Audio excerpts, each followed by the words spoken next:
It was a small laboratory tucked on the edge of the city, quiet except for the soft hum of instruments and the faint scratch of pencils on paper.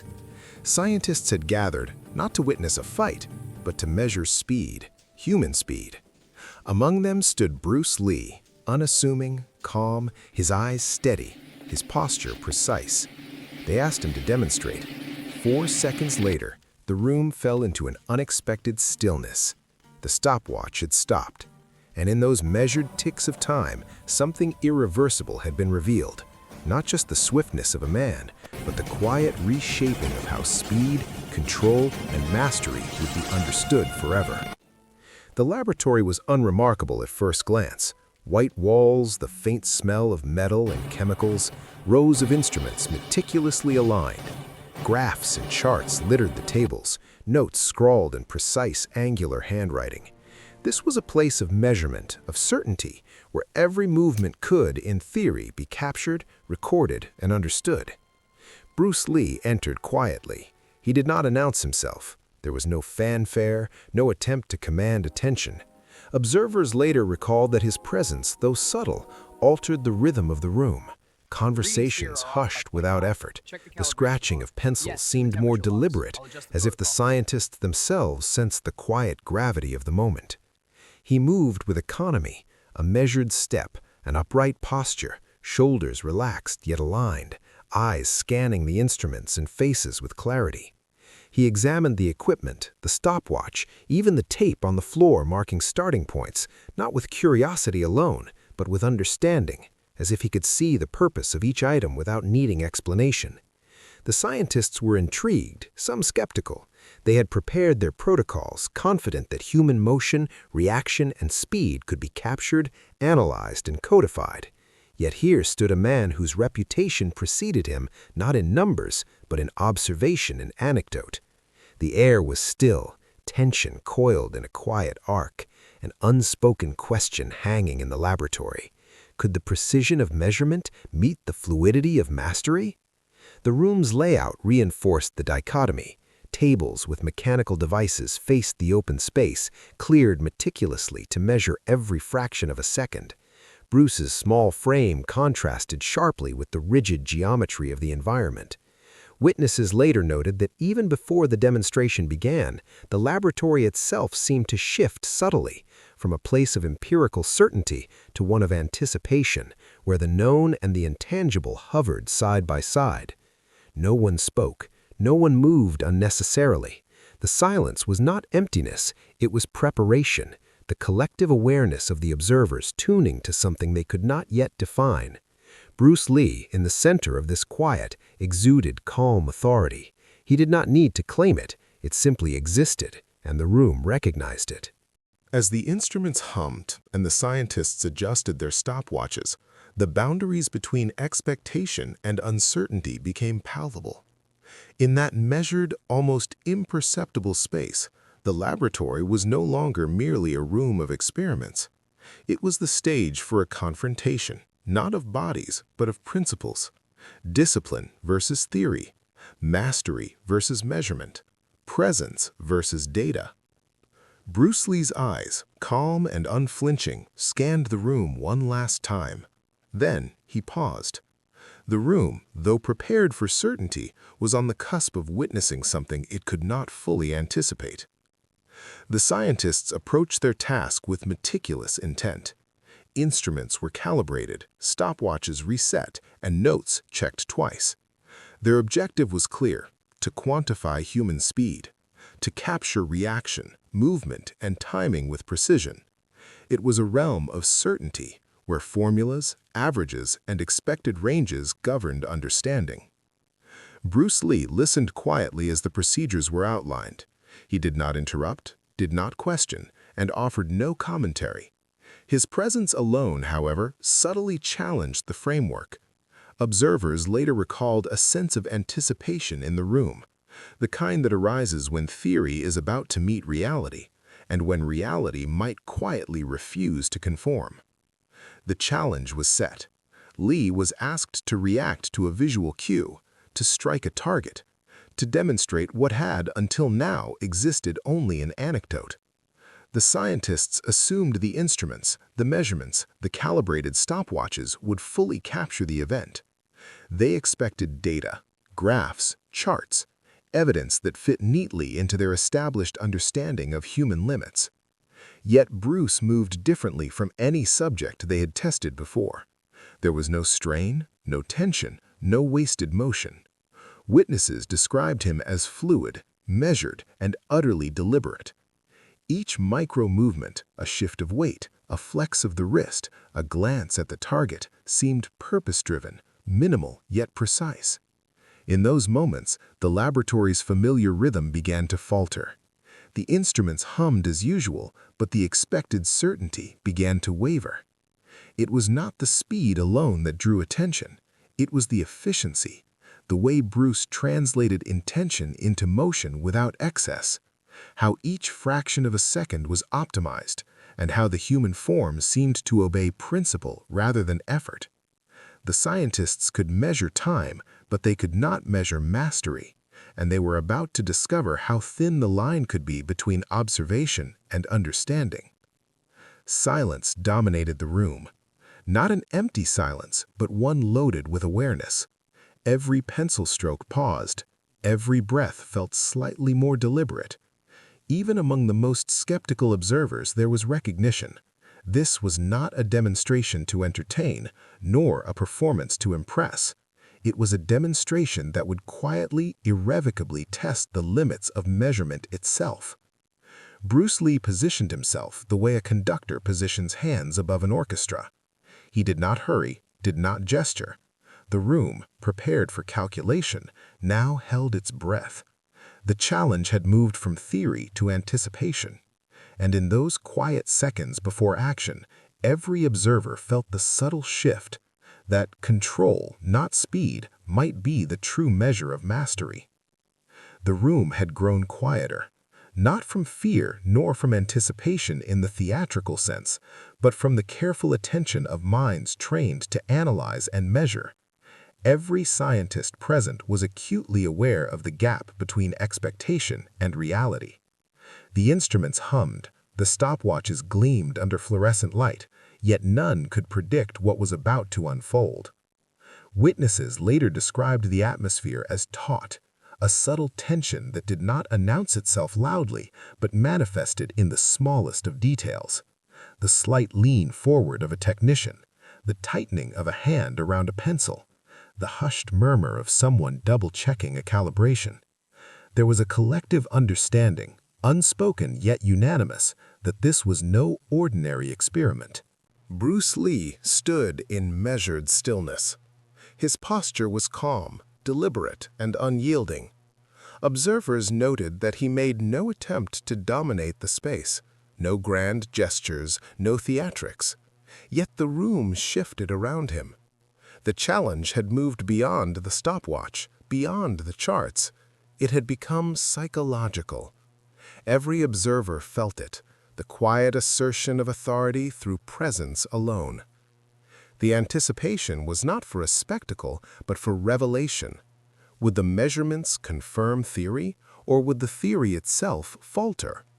The seconds stretched subtly as Bruce prepared.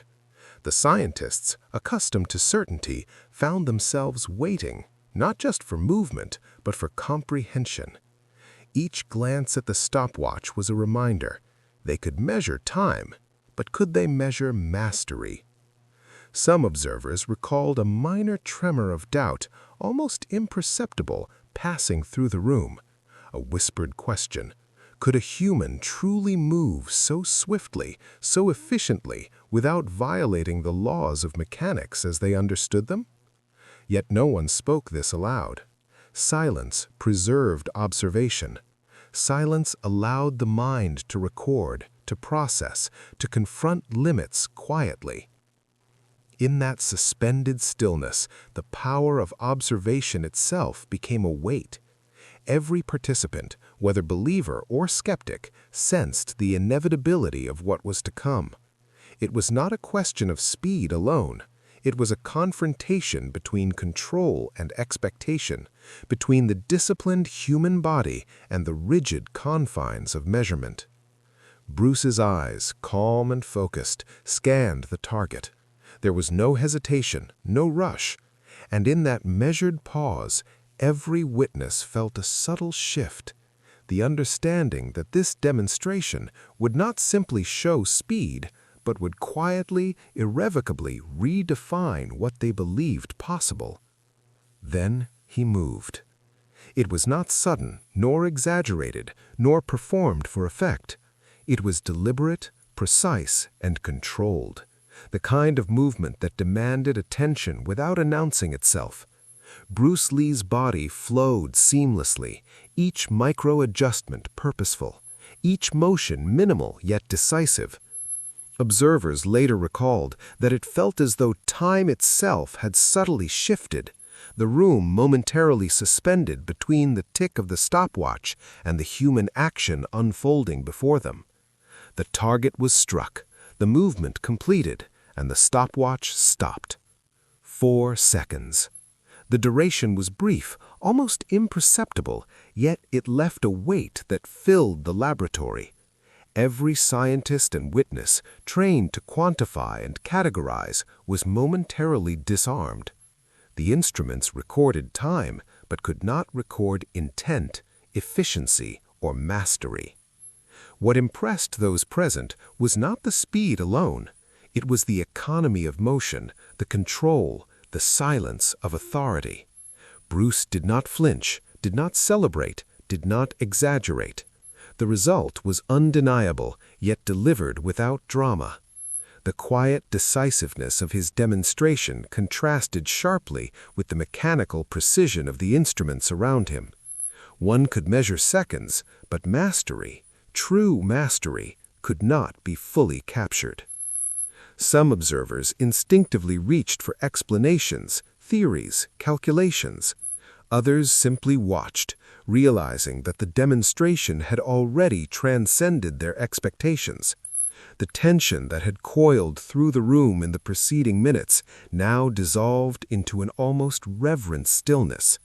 It was not awe expressed in words or gestures, but in the subtle recognition of something fundamentally altered in their perception. Bruce Lee stepped back, relaxed, and allowed the room to catch up. There was no flourish, no claim of victory. The demonstration was complete, leaving only observation, reflection, and a quiet acknowledgement of inevitability. The scientists would later record data, analyze times, and compare reactions, yet all would note the same unspoken truth. Here was a human performance that was more than measurement, more than theory. It was an embodiment of mastery in motion. Witnesses described the moment as deceptively simple. 4 seconds. And yet, in that brevity, the laboratory had shifted. Measurement had met its limit, and mastery had quietly, decisively asserted itself. After the demonstration, the room did not erupt in applause or astonished chatter. Instead, a subtle stillness lingered, a quiet, almost imperceptible shift in the minds of the observers. The scientists, trained to quantify and categorize, found themselves confronting a reality they could not reduce to numbers. Some tried immediately to rationalize what had occurred. Stopwatches, cameras, and instruments were checked and recalibrated. Notes were scribbled, formulas revisited. Yet every attempt to explain was met with a persistent unease. The data recorded the seconds, but it could not account for intent, efficiency, or mastery. The human element, Bruce Lee himself, remained beyond capture. Witnesses later recalled a collective internal conflict. These were individuals who relied on certainty, who built their careers on the predictable behavior of systems, and now, in the quiet of the laboratory, they faced a dissonance.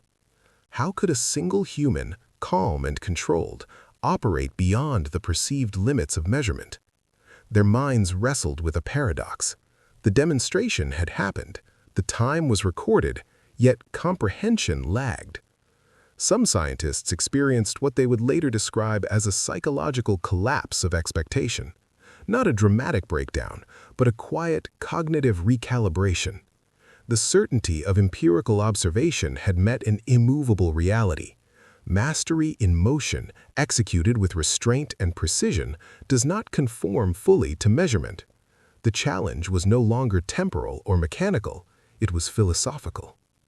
Bruce remained composed throughout. He did not assert dominance verbally, nor did he offer explanation. He simply existed within the space he had occupied before, during, and after the demonstration. His presence alone underscored a lesson far more enduring than speed, that authority, control, and understanding can operate independently of recognition, applause, or conventional validation. The scientists observing and recording were left with an indelible impression. They would continue to analyze, debate, and attempt to quantify. Yet deep down, each knew something unmeasurable had occurred, a quiet assertion of mastery that would linger far longer than any stopwatch reading. In that moment, the laboratory became a space of silent reckoning. The human mind, accustomed to certainty, had encountered a boundary it could not fully cross. The collapse was not of Bruce Lee, but of the preconceived notions that had defined the room. And in that quiet, subtle recalibration, the seeds of legend were sown. Years later, the story of that quiet laboratory demonstration persisted. It survived in whispered recollections, in footnotes of academic papers, and in conversations among martial artists who had never been present. 4 seconds on a stopwatch had become more than a measure of speed. It had become a testament to efficiency, discipline, and the subtle power of restraint. Bruce Lee's presence that day continued to influence those who sought mastery. Scholars examined the footage, trying to understand the nuances of movement, the economy of motion, the precise timing that allowed him to execute with minimal effort yet maximum effect. Yet even after repeated analysis, the full significance remained elusive. The lesson was not one of raw velocity or measurable output, but of the invisible qualities that underpin true mastery: observation, anticipation, control, and silent authority. The laboratory itself became a quiet legend. Scientists who had been present spoke of the demonstration not with pride, but with a sense of reverent humility. They would later recall how, in those 4 seconds, they had witnessed a redefinition of human potential. The demonstration entered textbooks and training manuals, but always with a note of acknowledgement. There was more than could ever be fully captured on film or in data. Bruce Lee went on, as he always had, unassuming, disciplined, and observant. Yet the echoes of that moment followed him, quietly shaping perceptions of what mastery could be. Students and followers, years later, referenced the story not to replicate it exactly, but to understand the principle behind it. Efficiency, precision, and calm authority could achieve outcomes far beyond what conventional measurements suggested possible. Time passed, yet the impact endured. The 4 seconds became a symbol, not of speed alone, but of long-term influence, of the invisible shifts that quiet mastery can create in those who witness it. Observers described the enduring effect. Even decades later, the laboratory remained a place in memory where human capability had quietly, decisively outstripped expectation. The demonstration had not been about impressing, nor about competing. It had been about presence, discipline, and the subtle assertion of control. And in that quiet, unassuming way, a single human act transcended measurement, entering the realm of legend. It was a lesson recorded not only on film or paper, but in the minds and perceptions of those who had seen it, and in the stories they would carry forward for generations. The stopwatch had stopped, but the echo of those 4 seconds continues to resonate, a quiet testament to mastery, efficiency, and the understated power